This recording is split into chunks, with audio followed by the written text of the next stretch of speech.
ഇന്ന് നമ്മൾ ഉണ്ടാക്കുന്നത് ഫ്രൈഡ് റൈസാണ്. സിമ്പിളായിട്ട് എങ്ങനെ ഉണ്ടാക്കാം.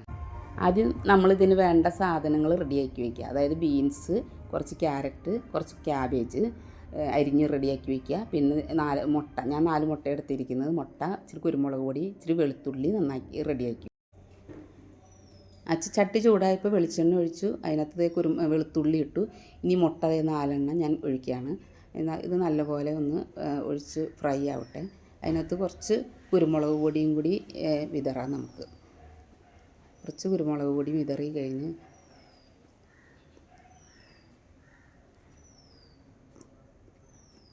കുറച്ചിട്ടാൽ മതി. കുറച്ച് കുരുമുളകും കൂടി ഇട്ടു.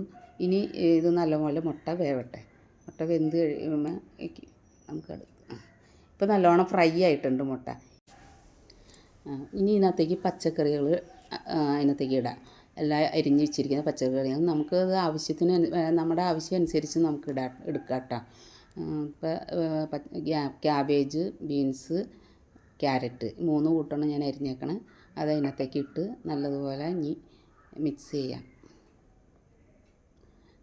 ഇനി ഇതൊരു 5 മിനിറ്റ് നേരം ഒന്ന് അടച്ചു മൂടി ഒന്ന് അങ്ങോട്ട് വേവിക്കാം. ആവി ഒളിച്ച് വേവിക്കണത്. പച്ചക്കറി ഒന്ന് ആ പച്ചക്കുത്ത് പോണത് വരെ ഒന്ന് അങ്ങോട്ട് ആവി കൊണ്ട് വേവിക്കണം. അതിപ്പോൾ നല്ലപോലെ ഫ്രൈ ആയിട്ടുണ്ട്.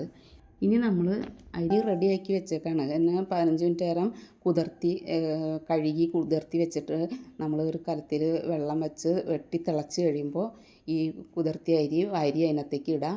എന്നിട്ട് ഒരു ചെറുനാരങ്ങ പിഴിഞ്ഞൊഴിക്കുക. ഒരു ടീസ്പൂൺ നെയ്യും ആവശ്യത്തിന് ഉപ്പിടുക. അതാവുമ്പോൾ നന്നായിട്ട് കുഴഞ്ഞു പോവില്ല. അപ്പോൾ അത് കാരണം കൊണ്ട് നല്ല കറക്റ്റായിട്ട് ഇരുന്നോളും പാകം. എന്നിട്ട് 80% ഒരു വേണം. വെന്തതിന് ശേഷം നമ്മളത് ഊറ്റി വയ്ക്കുക. ഊറ്റി വെച്ച റൈസാണ് ഞാനിപ്പോൾ ഇതിനകത്തേക്ക് ഇടുന്നത്. ഇനി ഒരു ടീസ്പൂൺ സോയാ സോസ് ഇതിനകത്തേക്ക് ഒഴിക്കുക. ഒരു ടേസ്റ്റ് ഉണ്ടാവും, അതിനും നല്ല ടേസ്റ്റ് ആയിരിക്കും. ബാക്കിയുള്ള കുരുമുളക് ഉണ്ടായിരുന്നല്ലോ, ആ കുരുമുളക് പൊടിയും കൂടി ഇതിനകത്തേക്ക് വിതറാം. അതും കൂടി നമ്മൾ ഇട്ടതിന് ശേഷം ഇത് നല്ലപോലെ ഒന്നും കൂടി ഇളക്കി കൊടുക്കാം. ഇളക്കാനായിട്ട് ഈ മരത്തിൻ്റെ കയ്യിൽ മതി കേട്ടോ. കാരണം സ്റ്റീലിൻ്റെ കയ്യിലാവുമ്പോൾ പൊടിയാൻ സാധ്യതയുണ്ട് ഈ റൈസ്. ഇപ്പോൾ എഗ്ഗ് ഫ്രൈഡ് റൈസ് ആയിട്ടുണ്ട്. ഇനി ചിക്കൻ വേണമെങ്കിൽ നമുക്ക് ഇതിനകത്ത് നൈസായിട്ട് അരിഞ്ഞ് ഒന്ന് വറുത്ത് ഇതിനകത്ത് മിക്സ് ചെയ്ത് കഴിഞ്ഞാൽ ചിക്കൻ ഫ്രൈഡ് റൈസും ആവും കേട്ടോ. അപ്പോൾ ഇതാണ് നമ്മൾ വീട്ടിൽ ഉണ്ടാക്കാൻ പറ്റിയ സിമ്പിളായിട്ട് ഉണ്ടാക്കാൻ പറ്റിയ എഗ്ഗ് ഫ്രൈഡ് റൈസ്.